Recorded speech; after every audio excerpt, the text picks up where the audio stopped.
What's going on, everybody? It's Tuesday. Welcome on back into Zero Hour, where I, your host, Extra Zero, try to break down all the current news and Transformers and discuss all the news in about 60 minutes or less. If you watch me here live on YouTube, thank you very much. I couldn't do this show without all the awesome people who tune in each and every week.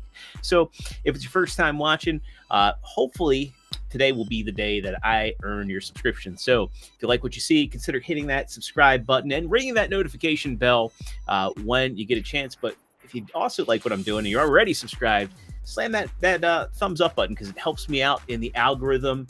And yeah, it'd be nice to get boosted. We are at over 250 subscribers. We're halfway to monetization. So I want to thank everybody, all of my subscribers. Thank you so much for hitting that button. It means the world to me, and it just makes everything I'm doing here all the more meaningful. So yeah, we got a lot of stuff to talk about, a lot of fun stuff. I'm a no black pill channel. I like to keep it positive over here. We've got a little bit of rough news coming from Hasbro, but I don't think it's all that bad. We'll get into it when we get into it. If you are watching me here live, we got a live chat over there. We've already got some cool folks hanging out with us. So if you want to be part of the conversation, I do read chats throughout the course of the show. I like to make you all a part of the show. So don't be a stranger. Pop in over there. Let me know if there's anything cool you picked up, if you like what you're seeing over here, or if you've got some thoughts or feelings about what we're talking about. I'll be highlighting your comments throughout the course of the show. Before we get into it, I do have some new content up on the channel. If you happen to miss it, let me go ahead and share it out real quick. It helps to share what it is I'm talking about. But yeah, over on the YouTube channel here, we've got the best of 2024 video where I went over all of my favorites, all of my favorite official and third-party figures of 2024. It's basically 10 official and 10 third-party. And yeah, I had some interesting conversations. T-Man didn't like the fact that I put Knight Rider, the Agent Knight, above Ginrai and above Studio Series 86 Prime. Spoilers. But yeah, I had a good time making that one. Again, all of that's my own subjective taste. And it was really hard making that list because so many great figures came out in 2024. Also, if you happen to miss it over the weekend, my buddy Lance returned to the channel and we did our Energon ranking. So if you want to see where all of that how all of that panned out, go ahead and check out that video. It was a lot of fun. And we've got more planned. We're going to be doing Cybertron in the very near future. We're working on getting that scheduled now. We're going to be doing Beast Wars. We're going to be doing Robots in Disguise. Probably Beast Machines. I'm sure Lance will probably be like, now all of them go in the void. There were some good ones during Beast Machines. But yeah, we're going to be doing more of those. And I'm also floating an idea with some other creators right now. You remember I Love the 80s on VH1 or Best Week Ever? Well, Pat Contry, Pat the NES Punk, when I used to watch his channel, Pat's content just really doesn't vibe with me anymore, but he did a series called The Video Game Years, and I absolutely loved The Video Game Years, and I still go back and watch it. And I want to take that concept of, let's take a year and let's talk about everything that happened in that year of Transformers. So we'll look at like 1984. We'll talk about the G1 cartoon. We'll talk about specific characters. We'll talk about specific toys. Get a bunch of creators, clip it together, edit it, do a long form video, maybe do some shorter videos. But yeah, I want to get that off the ground. I will be having a new video up on Thursday. So again, if you haven't rung that notification bell, you might want to consider doing so because it's going to be a fun video up this Thursday, hopefully at 8. Hopefully I don't run into any issues with CapCut again. Thankfully, post TikTok ban reversal, CapCut's working again. But I'm also in the process of learning DaVinci Resolve just in case there's any shenanigans. If ByteDance has more legal issues in the US, I gotta have a backup editing program. On the topic of editing, before we get into the Transformers before we shout out the chat and do figure of the week and all that fun stuff, head over to my buddy Mazza's channel when you get a chance. If you like gaming content, Mazza does a lot with Call of Duty Black Ops, and I do some editing for him. So I did an intro for him here. So his channel is linked in my link tree. So go ahead and check him out. Check out Gronking on Dogs. We do gaming content over there. It's a lot of fun with Lethal Lightning, Creamnado, John Connors, Nazmir, Blabbering Collector. We have a lot of fun over on that channel. And we just partnered up with the Epic Verse. So 2025 is going to be an awesome year. We're going to have a lot, and I mean a lot of content down that pipeline. So yeah, lots to look forward to on the gaming front. But let's get into Transformers content here. I'm going to start off 4 week shout out with my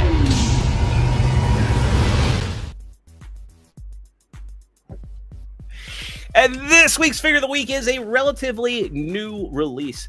This fun story behind this one. My buddy Larkin's Lair accidentally bought 2 of these. This is the New Age Romulus. This is a fantastic figure. This is a really, really fun, like kind of like Voyager-sized Megatron. And as you can see, I've already got a Decepticon insignia. Dry rub Decepticon insignia on his chest here. He does not come with that. This is a really fun figure from New Age, and I got a really, really good deal from Larkin because he was like, "Uh-oh, what am I gonna do? I got 2 of them." I was like, "Yeah, if you can't find a home for one, let me know." So he sent me a Romulus, and this box is actually smaller than I thought. It's like I thought it was gonna be like a liter size box. It's actually a Voyager size box. So yeah, this is a I don't want to say chug scale, but this is kind of an Earthrise scale Megatron. Because he looks great with the Siege or Earthrise Optimus. Not so much with Studio Series 86. What you get in the box is you get Romulus, and you just get a handful of faces, and you get the basics. Of course, you get his Energon Mace. You get the Beam Saber that he did some hurt on Optimus Prime, and then you also get the Blitzwing gun, which they're all done in clear purple. It's fine for the Energon Mace, which they actually put a real metal chain, though I would have preferred a articulated chain. My buddy Patriot Prime said so in his review, and also I agree with Patriot Prime that these 2 weapons, the sword and the gun, could have used a little bit more paint. But, minor gripes. This guy is heavily articulated. He's got one of the best ab crunches I've ever seen on a third-party figure, and he's super clean. For a chug scale figure, this guy puts many of the masterpiece attempts to shame. The articulation is just impeccable. He can get to basically any pose that you want. Only thing I can say from an articulation perspective I don't like is that he doesn't have a butterfly joint. He doesn't have like a dedicated butterfly. I would have liked it if maybe he could have, had like a different hinge system, like different hinge system on the neck, so he could look up or look down a little bit more. I mean, I guess he can really look down with that ab crunch. Also, I'm gonna have to glue this on, but the barrel of the gun just loves to fall off. But again, these are all minor gripes. I guess there's a little bit of tolerance issues in the legs. I mean, when I say a little bit, there's die cast in here, and you can see there these could have been ratcheted, but still super fun figure. If you're a Megatron fan, I recommend it. The transformation is a lot of fun. I put some pictures over on my Twitter, just kind of show how effortlessly, I can get this guy into poses. And, also the transformation is not bad. I would say, it's funny, like, I know Patriot Prime, he's not much of a masterpiece guy. And it's kind of funny because, when you are so steeped in masterpiece, the transformation for this just doesn't feel all that bad, to be honest. And let's go ahead. We'll pull up some of my photos here. And if you haven't already, consider following me over on Twitter or X, whatever you want to call it. I'm just at Extra008. And I post a lot about gaming and sometimes about toys. And here's some of my shots. And I think, you think I should do this for Figure of the Week? Let's put up, some pictures, some photography, maybe film a little intro. But yeah, this guy just is so much fun to pose. And then, like I said, the transformation really isn't that bad. It's a very clean alt mode as well. And again, the only gripes I have with that is he doesn't come with the barrel attachment or the stock. I would have liked that, especially if they could have formed a the old battle station like he had with the original toy. And the Masterpiece does that as well. I think all of the Masterpiece attempts really that came with those did it. So yeah, awesome figure. And if you haven't, go check out Larkin's channel. He does a lot of good content. He has a video for this guy up on his channel. He actually helped Patriot Prime transform his. Larkin's a great dude. He does amazing 3D prints. Check out his Etsy shop as well. Really need to get him over on the channel in the near future, because I really enjoy talking with him. Another thing too, Lance and I decided we're going to do a third-party panel, not third-party tier list, but we just want to have a roundtable to talk about which third-party panels are the weakest and the strongest. And I want to bring on a bunch of different people. We've already got Raziel Kane lined up. Deluxe is going to be there. I'm working on getting a couple more people. So that's going to be, and Lance will be back for that one too. So we want to get something that's going to be a little bit, we don't want drama, but we want some heated debates and have some fun with that conversation. So stay tuned for that, because that's going to be coming up in the very near future. We're going to try and get that planned for around February after Valentine's Day, because, so many of us are married, and my birthday's coming up in February as well. So I'm going to be a little bit busy in February. But yeah, stay tuned for that. Again, ring that notification bell. So let's catch up with chat real quick, and then we'll get into the news. And the first news bit's going to be a bit of a doozy. So first up, we got Stunning and Brave Megatron, my boy, hanging out with us. He does really good artwork. Again, give him a follow over on X or Twitter, and also his YouTube channel. He does a lot of drawing videos. They're really relaxing to just watch. And he does Teen Titans, Transformers, Disney stuff. Really good dude. I've got a piece of his art hanging in my basement. We got Princeton Phalanx coming in saying hello. Good to see you, Princeton. We've got Mega T-Rex Raw saying the hour is 0. Yes, it is. Well, now we're at the 13-minute mark. But yeah, and Stunning and Brave coming back saying, I got my XTB Scrapper in the mail. Really digging this guy so far. I've heard that their Constructicons are great so far. So yeah, I'm curious to see how the rest of them pan out. But good to hear that you're enjoying them. 'Cause I think the Fans Toys one's way too big, to be honest. And yeah, I don't know. I don't think that as a team, I think probably the Fans Toys is going to be a good combiner, but as a team on a shelf, I'm really reconsidering, like maybe going smaller, maybe going X-Transbots or MMC for my individual Constructicons.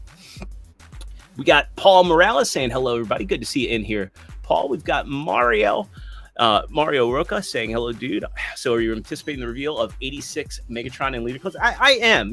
Even having this guy, even having Romulus, I still want to see what Hasbro does.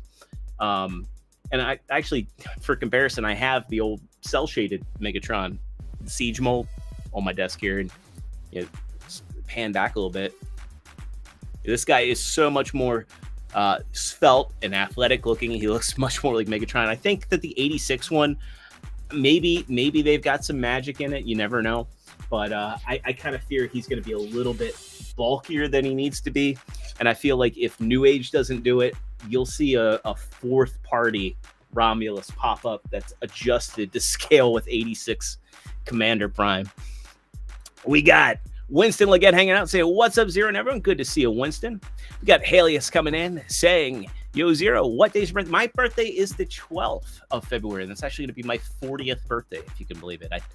I get from people all the time that I don't look my age, but yeah, I'll be turning 40 on February 12th. So yeah, we do that the day after the 11th 0-hour stream. Yeah, I'll be turning 40. Hard to believe. I don't feel it. I guess that's a good thing. I hope I'm actually aging slow. I hope I have like that Paul Rudd thing going on. But yeah, it's a little weird feeling like turning 40. I tell you. Stunning Brave coming back saying, I got the Toy World Constructor standing strong, so don't plan on swapping him anytime soon because that dude was expensive on the aftermarket when I got him. Yeah, I was lucky. I got mine on sale. I got a really good deal from Agabus, like back in, I think it was 2019. I think it was pre-pandemic. I picked him up. I got that limited edition set that came with the big stupid mouse pad that I never used, but now I have the desk space for it. Maybe I'll go and grab that from the attic and actually put that to use. But I like the Toy World Constructor, and that's going to stay my combined Devastator because I think it's solid and it's a fun, sturdy figure. Plus, I mean, it looks the part. I mean, you see the thing, you're like, that's Devastator. And I just want, for the individual bots, I want them to be like tune accurate, standing there. And yeah. And Haley said, "Oh yeah, happy early birthday to your mom." That's it's funny. The February 12th is my birthday, and then April 12th is my wife's birthday, so it's easy to remember. Her birthday's exactly 2 months from mine. And Sun and Brave coming back and saying, "Doing better than me. I'm 26 and look 30." Yeah, well, that's 4-year difference, man.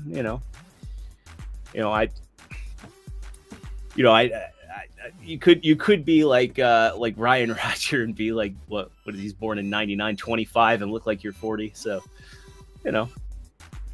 all right, let's get into the news here. Let's kick off with the one that I think is probably going to be the most sensational of all of the news we'll look at tonight. And so anybody following Hasbro probably has seen this news already, but I want to break it down and discuss it a little bit. So we got 2 articles. This first one comes from gamesindustry.biz. And it states, Hasbro CEO, we're going all in on becoming a digital play company. It says our goal is to be shipping 1 or 2 new games per year, starting as early as late 2025, potentially early 2026, Chris Cocks says. Well, this is some interesting news, right? Because we just talked about Transformers Reactivate and the speculation as far as why it was canceled. I'm going to read a little bit of this. I'm going to shift over to Sabertron's article, and then I want to add my thoughts on here. So the article on gamesindustry.biz goes on to say, as part of Hasbro's Q2 financial results, CEO Chris Cocks has expressed the company's commitment to focus on digital play, mentioning a $125 million capital envelope for video games and 1 to 2 new releases yearly from late 2025 to early 2026. In the QA portion of Hasbro's earnings call, as transcribed by Seeking Alpha, Cox noted that the recent appointment of John Haidt as president of Wizards of the Coast in digital gaming, as well as the increasing number of execs with video games background to the company's board, is in line with the company's strategy. He mentioned the aim to expand some of its, quote, mid-core to hardcore brands and digitize them. Cox said that Hasbro's capital envelope is about $250 million a year, and about half of that is going to digital games. And I think this is an incredibly dumb move. So, as I mentioned, I'm part of the Gronking on Dogs podcast, and I'm also a very avid gamer. I talk about games a lot, and if you've been following the industry, the video games industry, while profitable, is probably at its most volatile state. And that's for a number of reasons. One, developers are not responsible. And I shouldn't say developers, right? It's more of the execs. But publishing companies and execs are not responsible with their budgets, period. Now, that envelope that he mentions, for some games, that's less than their budgets. But I think this is a bad move. I think that they need to. I think video games are a good way to diversify your portfolios of products, but I don't think you should rely on them so much. And I think they need to go back and look to the past when a game tie-in was a lot more profitable and it meant lower budgets, it meant a smaller scope, and I don't necessarily know that they're going to do that. Now, on the mobile game side, I know Monopoly Go is a big deal right now. I see ads for that all over the place, and that's a Hasbro brand. Of course, they have all of their board games, and I'm sure those probably do gangbusters on mobile and on home consoles like the Switch, Xbox, PlayStation, and PC to a lesser extent, because I don't really think people are getting like family board games and playing them on a PC. There probably are a few that have PCs hooked up to the home television, or a couple kids that huddle around them. But I think this is a bad strategy, especially since this comes out after the announcement of Reactivate being a problem. So let's go over to, or being canceled rather. Sabertron's article reads, 2025 will be a transformative year for Hasbro as they focus on games while producing less toys. Now, we all knew that this was going to happen, and I think there's some merit to producing less toys. I'll get into those thoughts. Let's read a little bit of what Sabertron has to say. And Sabertron writes that Hasbro is undergoing a huge shift at the moment, and while it started in 2024, we will be seeing that shift happen this year in 2025. Chris Cocks, Hasbro CEO, who used to work at Microsoft, has been diverting assets to video game development and publishing. All the while, some major Hasbro toy brands will be no longer manufactured by Hasbro and instead produced under license by other companies. I think that's okay, and I'll get into that. While Transformers won't be hit as hard with this shift, we're already seeing repercussions to their move to risk-averse outlook on toy production. While everything below has already been reported, as we learned of, we will sum everything up for you so that you can see the context behind the current shift in focus from Hasbro. And I'm gonna read most, if not all, of this article and kind of put my thoughts into it. So to go back, I think publishing games is fine. And I think, Hasbro publishing games based off of their properties, like, we had that G.I. Joe beat 'em up that was developed by, I can't remember the studio. I think it wasn't the same studio that did the Turtles game, but having smaller indie games that they publish that, sell for $30 to $20, I think is a good idea, especially having people come in, developing a board game, video game or a compilation, and then they publish it. It's a smart move because these are smaller budgets, they're low risk, low investment, and potentially high return. And everybody is chasing the highs, the industry highs. And Halius came in to say what I was about to say. It's because they publish Baldur's Gate and they think money grows on trees. It's part of that, and it's Fortnite. When they put their properties into Fortnite, when they put Transformers in there and people buy those skins, they're thinking, maybe there's something to this video game. But not everybody can be a Fortnite. Not every company will be a Fortnite. And chasing those highs is dangerous. And it's put so many studios that didn't deserve to go out of business because they didn't have... They weren't mindful of their budgets, and they weren't mindful of the risks they were taking, and they also weren't putting out projects that, again, this is what studios used to do. They used to put out smaller games to subsidize potential losses. Movie studios used to do this too, and there was a shift. In the last 10 years, there's a massive shift to just go all in. And it's not wise. You have to hedge your bets. You have to have smaller projects so the larger experimental ones or the ones that are higher risk won't end a studio if they fail. And sometimes good games fail. It's a fact of life. Be it by marketing, be it they just didn't resonate, be it a bad review from an outlet that just didn't understand it. It happens. So you have to be safer and wiser when you're doing this. So let's get back to the Sabertron article here. And it says the next point is lowering their focus in toy production. And it says, restructuring the company has had some massive repercussions in toy development, as we saw last year. There are massive layoffs all across Hasbro, including the management of the Transformers toy brand. John Morden. It's very sad, the conditions in which John was let go, though I do understand probably why, but it sucks and it's awful, especially the timing of it. Teams are now leaner. The biggest challenge is with the Power Rangers brand, where Hasbro will not be making the toys anymore. Instead, Hasbro has licensed toy production out to Playmates. They will be handling the figures that we see on shelves and the Zords and everything to do with that brand toy-wise. With Power Rangers, Hasbro is using Playmates just as Disney uses Hasbro for Star Wars. I think, and again, we kind of see this, right? We've seen McFarlane doing the Page Punchers. We've seen other companies now doing their own Transformers that transform. I mean, there's that Optimus Prime that comes apart. We've seen Blockies. We've seen 3-0. We've seen YOLO Park. I think it's fine to let other companies make your products, especially, when they can make them to a higher standard at lower cost. There's nothing wrong with that. I think one of Hasbro's big problems that nobody talks about is the fact that they consolidated so much competition. When I was still collecting G.I. Joe Classified and Power Rangers Lightning Collection and, Transformers and the occasional Marvel Legends, the problem is they would drop a wave all at the same time for each brand. They were competing with themselves. And the whole FOMO marketing style, meaning a figure would come out, and if you don't buy it the moment it comes out, there is no guarantee that it was going to be available even a month or a couple weeks after that initial release. And that's one of the biggest issues with how they do things with their distribution and their marketing, and they just don't I mean, we're again, if you've seen the title of this episode, they're doing reissues now. But I think that they need to be more sensible with letting figures have more time on the shelves. And I think the other problem too is like a brick and mortar store like Target will buy a wave, and Hasbro's like, hey, we're going to allocate the next wave, and they were coming like boom, boom, boom.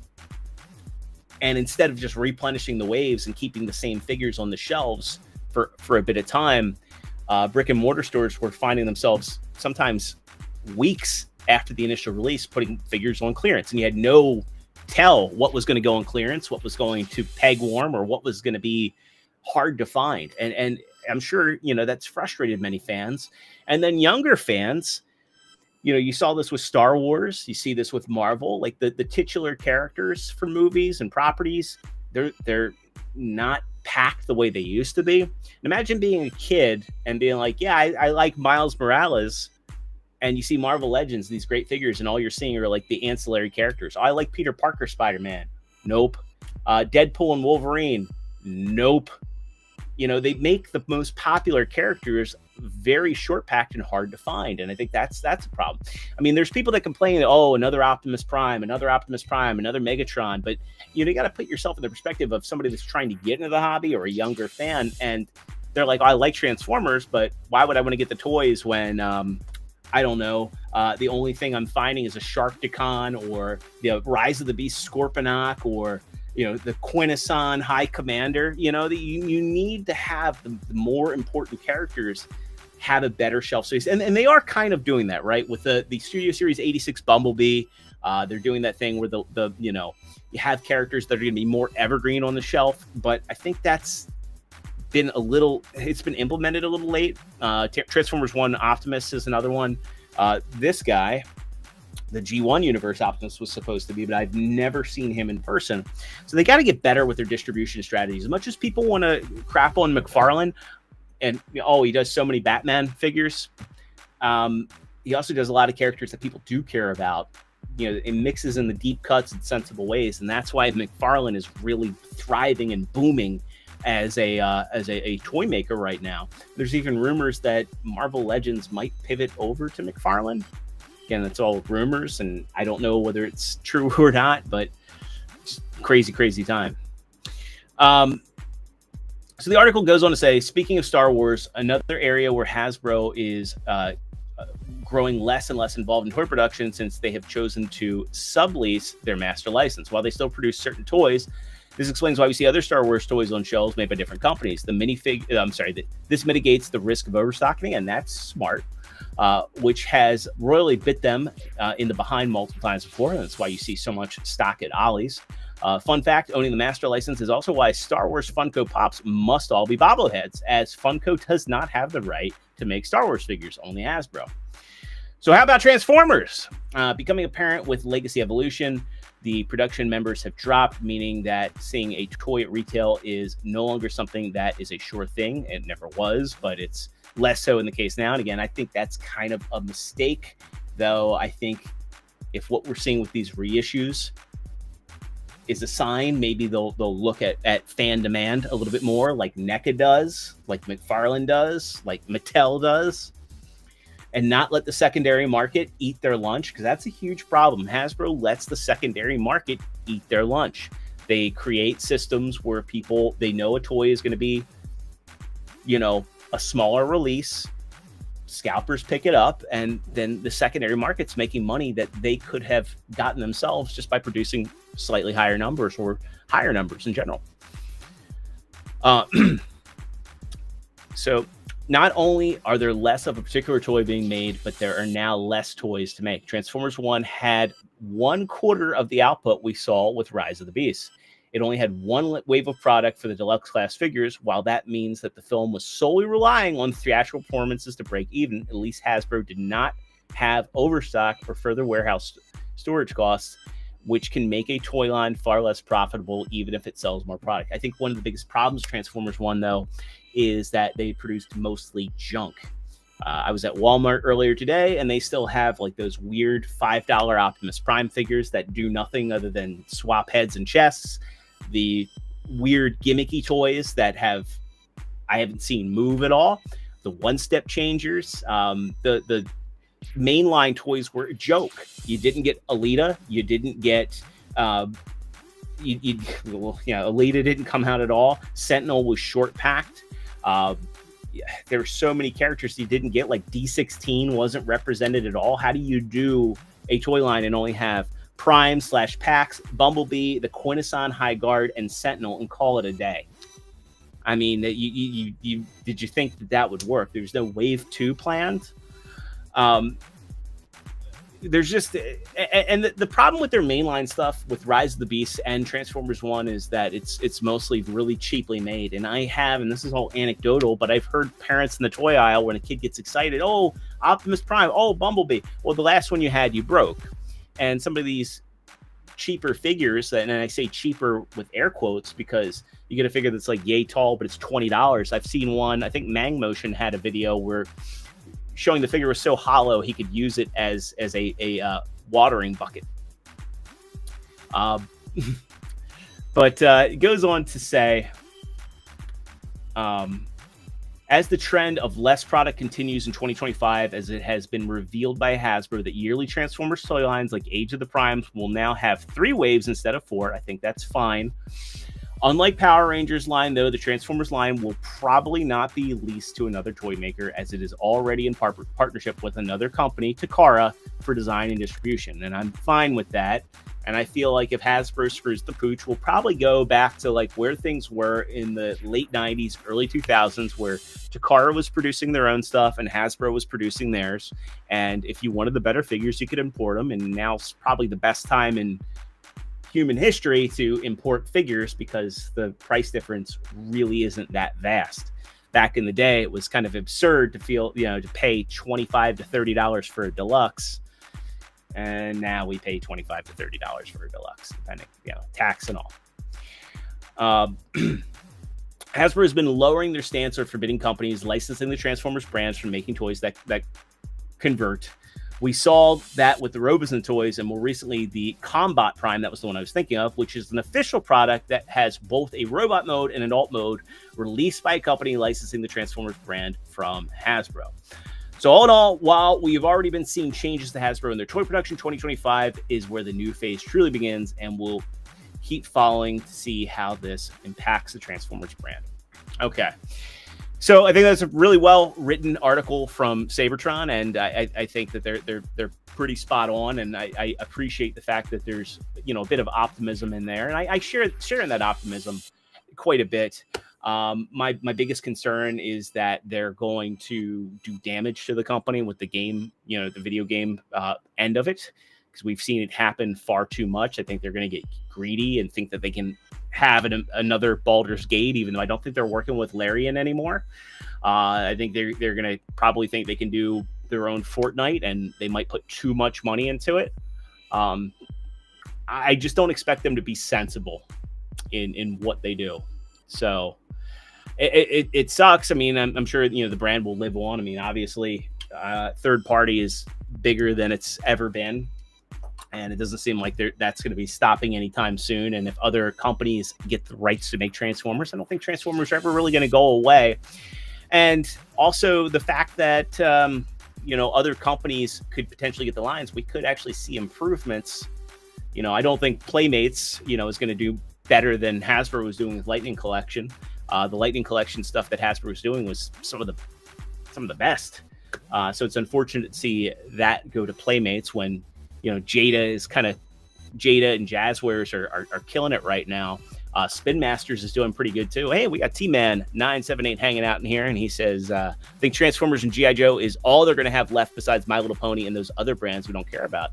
Yeah, it's a shame too, because they really don't do much with My Little Pony, and that has a fervent fan base, and I don't ever really see any product for that. But yeah, I think the other thing too is they need to, and I said this on Rodimus Primal's stream, they need to go back to the way they used to do media. They have to, and I think probably too, they think that they can sell toys through video games. I don't necessarily know that that's going to be the best way of doing things.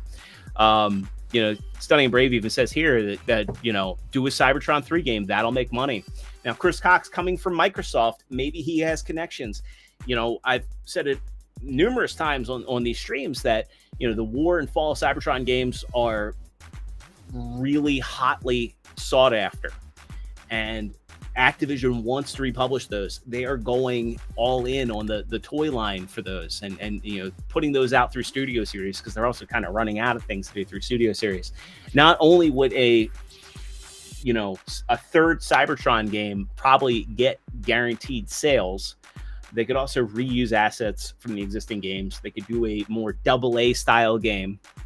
They could also use that to create new designs for toys, bring back some of those old stuff.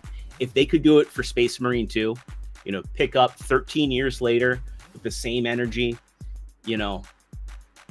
they could deliver something really substantial. I think would work out in their benefit. And I think that would work out really well.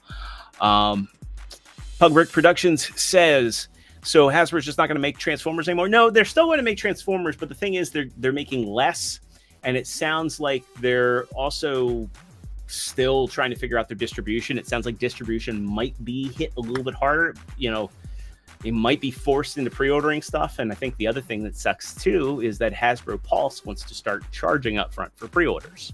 I don't have that article on hand, but I've heard through the grapevine that when you go to pre-order through Pulse, they're going to want the money up front. Amazon Japan just started doing that too, where if you go to pre-order through Amazon Japan, they make you pay up front.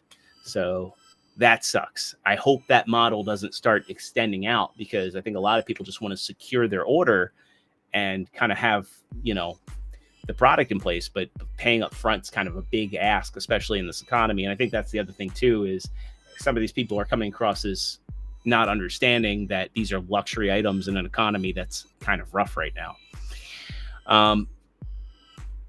But yeah, I mean, and yeah, Stunning and Brave says they should get the guys making Marvel Rivals to do a Transformers game. I think that would be a great idea, especially if it played like the War and Fall Cybertron games. People would love, and the multi, just bring back that multiplayer suite. Bring back that whole multiplayer suite. It doesn't have to be a hero shooter. They would probably do really well with like a hero shooter with Transformers, where the abilities are tied to the alt modes and all. But yeah, and yeah, Pugrig, I distribution's at probably the worst it's ever been, and I think just getting smaller allocations is probably going to be rough. I mean, I have a love-hate relationship with the TFW sightings forums, because I know for a fact that there are local scalpers that look for, something hidden, and then they wipe out everything. It's and, top that with the QC. Sometimes you get a figure and it's got really bad QC, and you want to exchange it for one that doesn't have a broken part or a defect. And well, you're stuck with it because we only made, there's only 3 of them in the Tri-County area. So yeah, I'm going to try and be more optimistic about it, but time will tell. Time will tell. But we'll get into the stuff about the reissues in just a bit here, and hopefully they're going to look back to fan demand and trying to replenish stuff that will sell.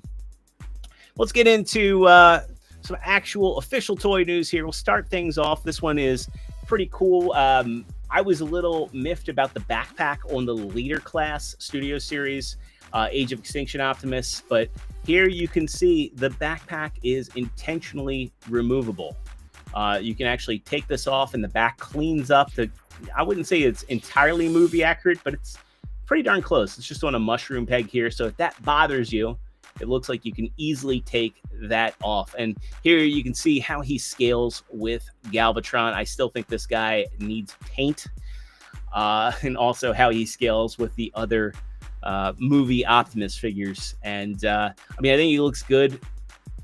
Should this be a leader? No. There he is with the Voyager Age of Extinction Prime, and he's smaller. That's all he comes with. I like that the shield has the gun mode. I like how he looks safe for the silver paint. But yeah, and there's the backpack. The backpack's not the worst thing in the world, especially configured like that, but good to know you can take it off. As a Prime collector, yeah, I'll be picking this guy up, but I really don't think he's worth the leader class price point. Moving things forward, MegaCon is coming up in February, Friday, February 7th this year, and there's going to be a Transformers panel there starting at 11. Why is that relevant? Well, that's because there's going to be a panel for Transformers where they'll be showing off new product as well as the launch of the next HasLab. So there's a lot of speculation on what the next HasLab is going to be. Again, it won't be dropping until 2026, which is the 40th anniversary of the Transformers animated movie. I think it's going to be related. What it's going to be is kind of a mystery. I've long held that they're going to do like a G1 style, because they do this for G.I. Joe, right? They do like the 3 3/4 inch classic style Joes for the crowd funds. I think we're going to see one for Transformers, and I think they'll go back and do Unicron, because, I mean, what else would they do? You know, that G1 Unicron toy that never came out, and you know, there's rumors around saying that like this will be another one where they don't rely entirely on the HasLab. The HasLab's just kind of your way of getting it, but it'll probably be a Takara Tomy Mall exclusive as well. I really lean into that G1 Unicron, and I probably won't be right. But that's like what my gut is telling me. I know I've kind of contradicting my gut's telling me, but I probably won't be right. What I hope is right, because I'd love to see it, especially if they did it like for Missing Link. I think that would be awesome, and then give it like that, you know, that you know, season 3 movie style packaging. I think that could be really cool. But who knows what it'll be? I mean, shoot, it'll probably be something like they'll be like, oh, we're doing Robots in Disguise Megatron, and piss off a lot of people. Or they'll do, or for whatever reason they'll do like Energon Omega Sentinel. I think Lance and I joked about that. Now, this is where we get to the fun stuff. So they are doing reissues, and reissues just went live for pre-order, and they're not coming out until later this year. But 2 highly sought after Studio Series figures. Well, actually, no, one was a Legacy and one's a Studio Series figure. But Studio Series 86 Ultra Magnus, which I have so many friends that want that figure. I got lucky with my Amazon pre-order. I got one. There's no QC issues with mine. I'm very happy with it. Phenomenal figure. Finally getting reissued at regular retail price, and so is Beachcomber. So you can pre-order these now over on BBTS as well as the usual suspects. So they're up on Entertainment Earth, Robot Kingdom, Chosen Prime, ages 3 and up. I don't know if these are going to be available at regular retail. I mean, it says they're doing another run at retail, but I don't know if you're going to see these showing up at like Target and all. I would hope they would. And T never got Magnus. Wow. Winston needs them. So yeah, if you need these, head over to BBTS. I know BBTS isn't the most popular place, but that $4 shipping is pretty damn good. And yeah, you want to secure these two because they're both really good figures. And yeah, that's Beachcomber is an awesome figure. They actually gave him rubber tires, the little parakeet. He even has a gun. So I really enjoyed that one. And yeah, Magnus is just such a fun figure. But that's not all. 3-0 is getting in on the reissue game, and their MDLX War for Cybertron trilogy, Prime and Megatron, are getting reissues. And there's a lot of people that like these. I skip these. I love 3-0 and their MDLX line, but you know, again, I have the toys, and those are based on the toys. It doesn't really get. I mean, yeah, I guess they're better sculpt and paint, but they're a little too toyetic for my taste. But if you missed out on these guys, they are going up on the 3-0 site. I wonder if they're up now. But yeah, they're up. Prime at least is up for pre-order. 190 about. But yeah, if you were interested in those and missed out, they're getting reissued as well. And again, it's good to see. I know 3-0 in the past didn't really like to reissue too many figures. In fact, I need to sell my Doom Marine because he goes for like a pretty penny, and I don't have space for him. But yeah, 3-0's figures don't get reissued, and they tend to hold a lot of value. but it's cool to see them putting these back out for those that want them. These are larger figures too. I think both Prime and Mega Drive, they're 10 inches tall. So if you're interested in the larger scale figures with the lights and all the detail and the articulation, stands, and it's also kind of funny that he comes with the buckler, but it doesn't transform, even though on this guy, the axe unfolds. A shame they couldn't just get that to work there. But yes, not my cup of tea, especially when you see like all the toy details there, because they use the CAD models for the show. Enough rambling. Let's talk about Cyber World. So we kind of get a look at Cyber World now. This came from a TFW board member, Teletron 3, who found these images, the promo arts for Cyber World. We still don't really know what Cyber World exactly is going to be. But we get a look at the character models. We get Prime, B, Grimlock, and Mega Bull. Yes, he's actually called Mega Bull. And this basically said, traveled to the Nuremberg Toy Fair in Germany during the last week of January and produced an exciting high-energy reveal video, potentially with an animation component to help build anticipation for Hasbro's new Transformers Cyber World toy line and its accompanying YouTube series. So, is this going to be exclusively on YouTube? I mean, I think that's kind of smart rather than locking it behind Paramount Plus if they can get the budget out there and actually, make a show that makes you want to buy toys, because that's been the missing link, no pun intended, in toy sales, creating characters and things that kids are going to want to recreate instead of focusing on human characters that nobody really cares about. But the synopsis here says,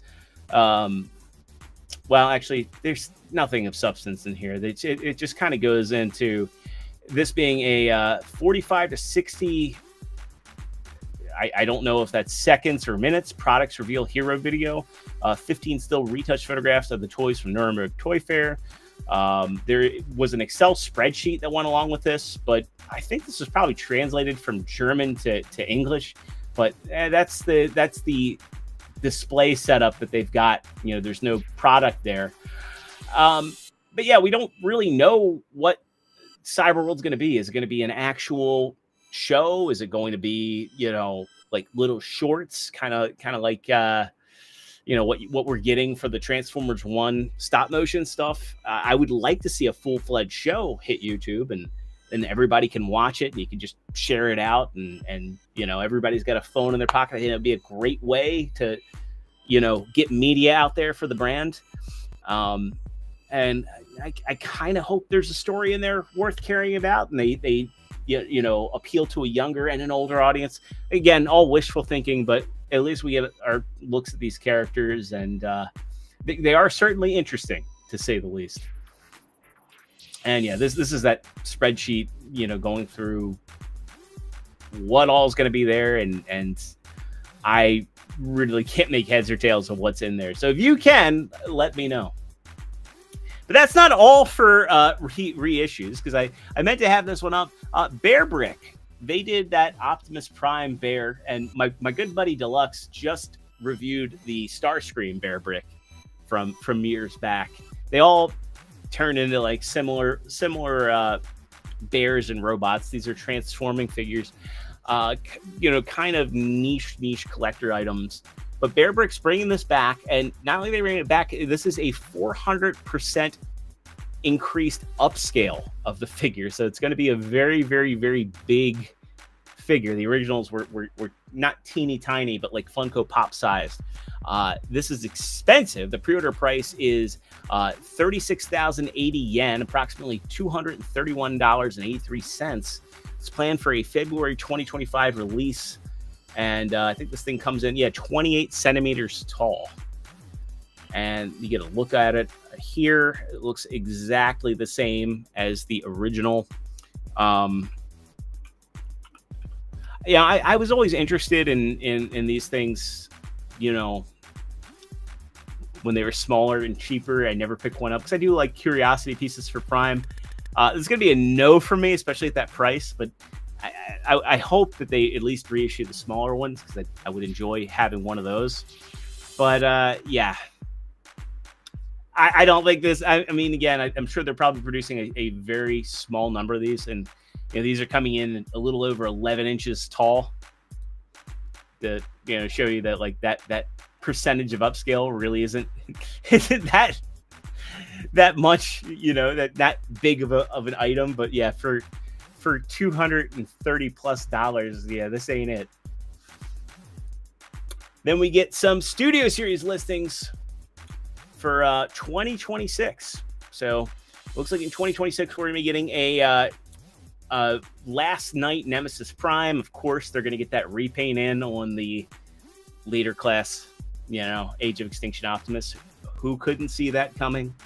A 86 liter Astro Train. I won't be shocked if that's just the legacy one retooled a little bit with a new paint deco, kind of like what they did for Springer. I'm pretty sure that'll be entirely what it is. Leader Snarl, which is getting a reissue. That's great. Though not sure if that's going to be a G2 or not. So I would probably lean more towards it being a reissue, but I won't rule out a G2 deco. And also a Leader 86 Soundwave, which I really hope is a new mold, and 2 comes with at least the other cassettes he didn't have. I mean, they already did Studio Series Rumble and Frenzy, so let's get a Ratbat, Laserbeak, and Ravage and Buzzsaw in there. I think that would make a lot of people happy, especially if they did a new Laserbeak and Buzzsaw, because the ones that were done for Siege were good, but they are kind of showing their age. Ravage is also showing his age. And T-Man coming in to say, I heard that Astro Train will be legacy. And yeah, that makes the most sense. I mean, he's tune accurate enough. All the tooling's there. And they'll probably just give him less stuff. I'm happy with the legacy Astro Train myself, so I don't plan on replacing him. Then we get another interesting one. My boy Deluxe is going to be happy because we get the first listings for the 2025 Transformers NFL toys. And they're just listed as collab and color. So they don't say what teams, but blue, black, red, green. And they have all the team logos here. I'm pretty sure they're going to start off with the Chiefs and the Eagles, as well as the Bills. Whatever black is, would they do Ravens? I don't know. Are they going to get teams that were projected for the playoffs? I don't know. I know a lot of friends who are Ravens fans who would basically die happy if they got a Ravens Transformer. I'm looking at you, Kevin Womack.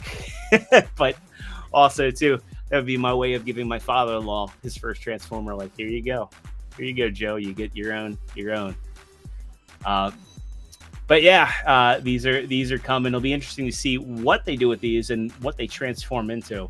I wouldn't be shocked if they take that NFL style robot. Remember they used to have the NFL mascot robot, and he would dance and stuff. I wouldn't be shocked if that's what they go with, and maybe it transformed to a football helmet or a football, or Winston saying Ravens first. Yeah, I know so many people, they would be super happy if they did that. But it's going to be interesting to see what they do for those alt modes. Next up, we get a big rumor. Big rumor. MPG Optimus Prime 4.0 in the works. So this comes from a Baidu user who has been accurate with previous predictions and releases. But to go back, T saying Ravens Kingdom Air Razor. I don't know if they did do go back to that real quick, because if they did just do repaints and had the alt modes based off of something that tied into a character, that could be pretty cool. And it would also be a smart move. But going back to this, we know MPG 16, the Nucleon Quest Black Super Ginrai coming. MPG 17 says Jazz or Optimus Prime 4.0, and MPG 18 Hauler. I mean, we know Ginrai's coming. I think Hauler is a slam dunk. I mean, they're showing that they're doing repaints of the Hoist and Trailbreaker mold from Masterpiece and MPG. We're getting Lift Ticket relatively soon, as well as the DK Guard with that old Ironhide, which I still like the Ironhide. Optimus Prime 4.0, I think, would be a big mistake. T saying if they do a 4.0 Optimus Prime, it better be cheap as hell. MP44 was the end all for me, and it was for me too. The MP44 is still a great figure. It's got a lot of presence. It was very expensive for its time. They just reissued it this past year, 2025. We got the MP44 Plus, which was the toy deco, which wasn't really a toy deco. It was like, well, it can be your season 1 Prime. Here's the season 1.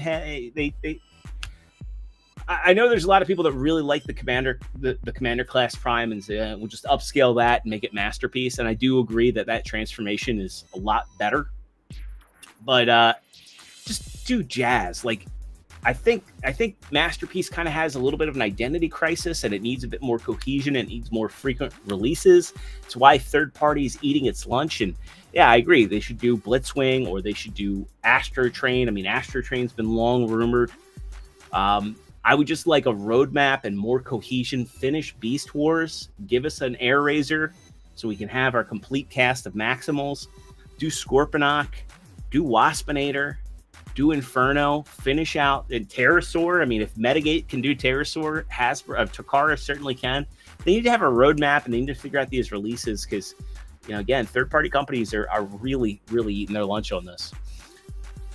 And yep, we already looked at Cyberworld. So let's try and get through our third-party news here, because I rambled quite a bit with the Hasbro story, but I think it's like worth talking about. I think it was worth the time, and thankfully we don't have too much in the way of third-party news this week. So let's get through it.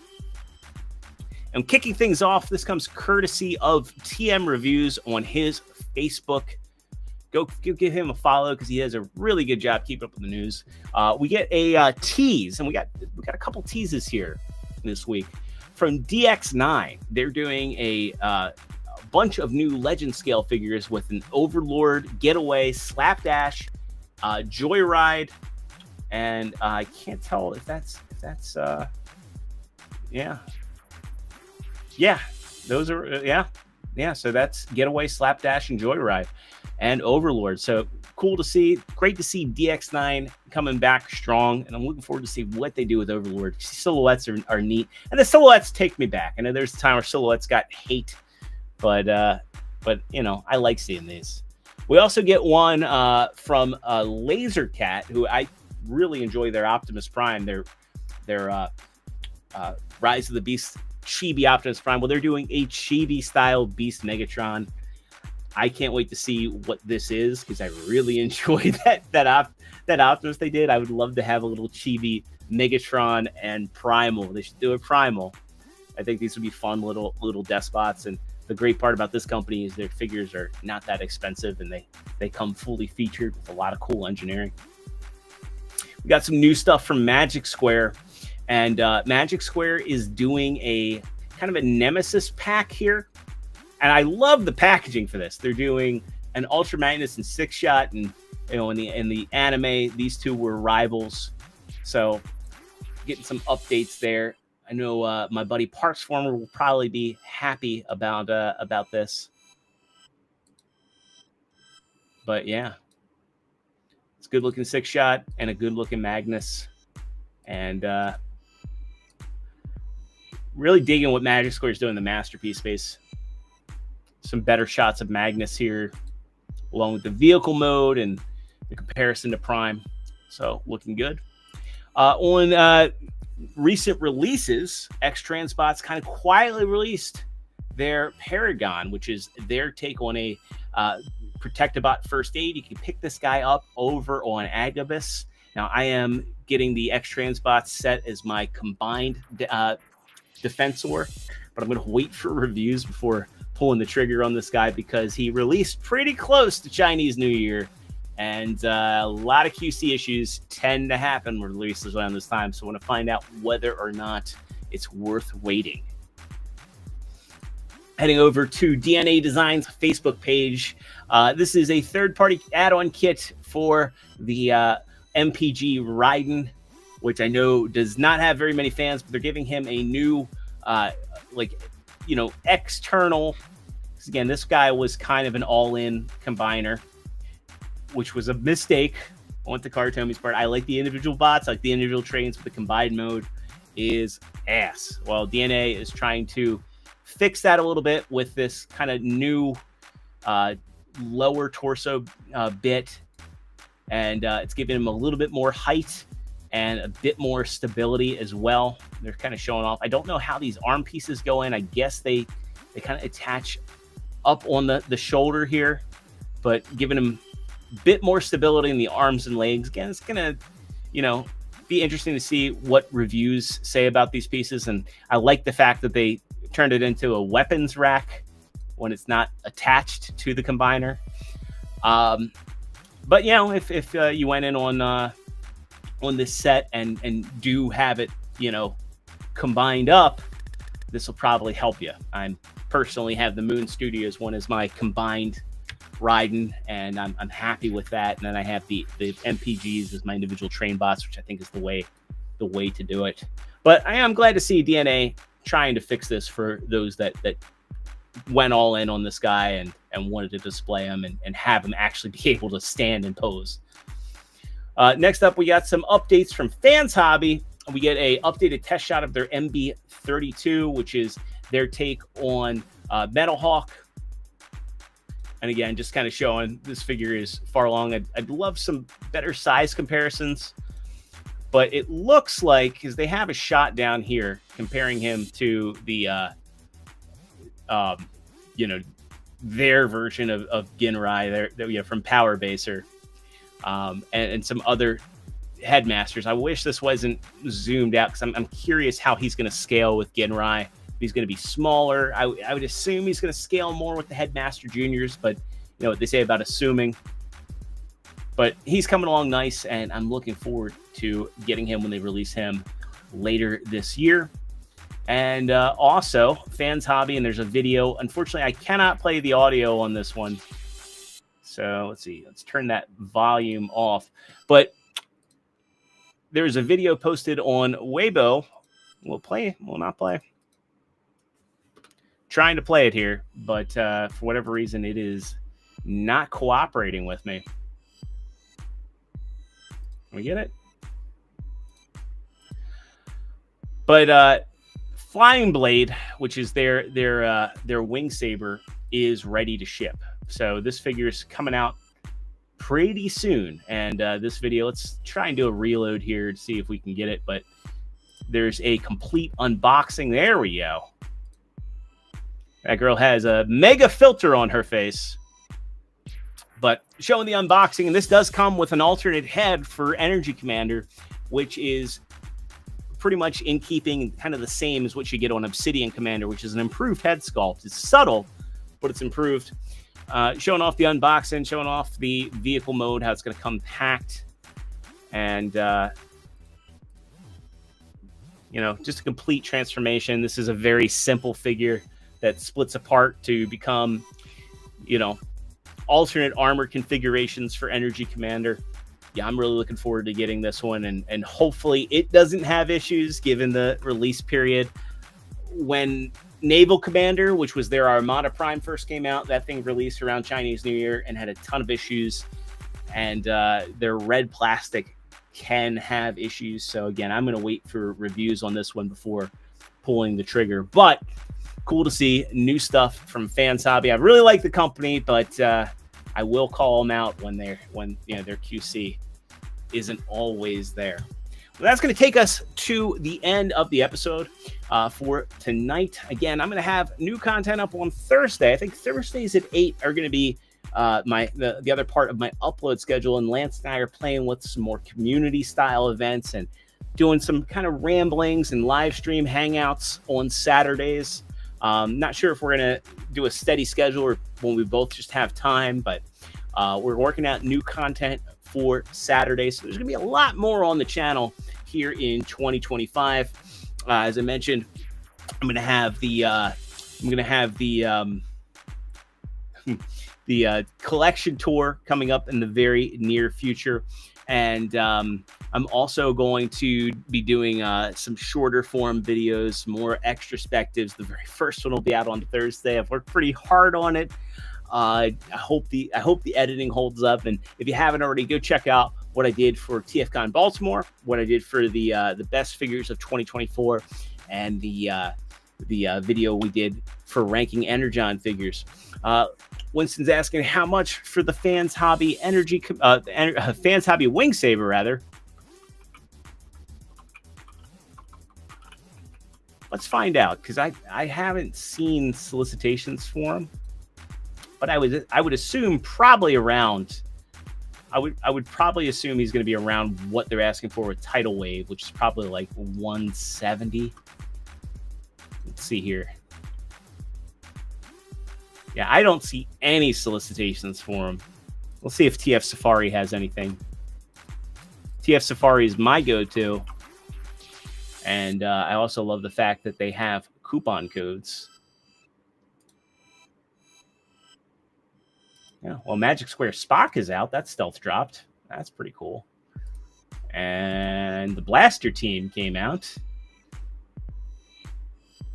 But I'm not seeing anything. Let's do one more. We'll do a real-time look on Show Z and see if Show Z has them up yet.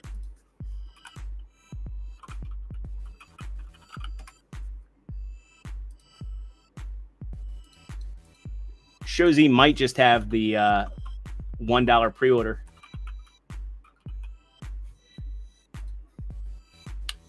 Show Z has them for $159.99. So,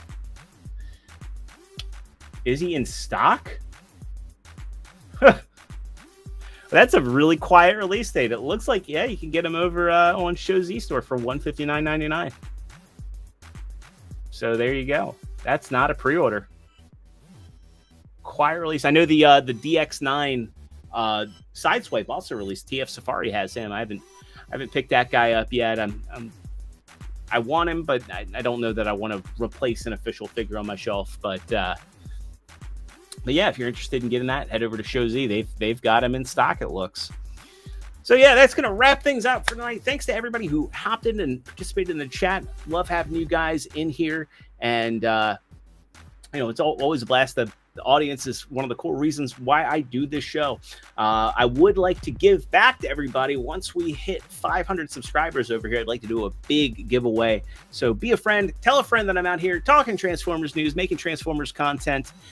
Really excited about Thursday's video. I think it's going to be something everybody enjoys, and it's kind of an evergreen video. So I hope people enjoy that. And again, I'll be announcing more Saturday streams and trying to get that I Love the 80s style video or series together. Again, I'm trying to recruit other creators for that and figure out how I want to do it. We're going to be doing a third-party discussion in the near future, so stay tuned for all that. If you haven't already, hopefully I earned a like. Hopefully I earned a sub if you're not already subscribed. And if you do subscribe, make sure you ring that notification. That's going to do it for tonight. Hope everybody has a great week ahead of them, and I'll see you all on the next one. 0 out.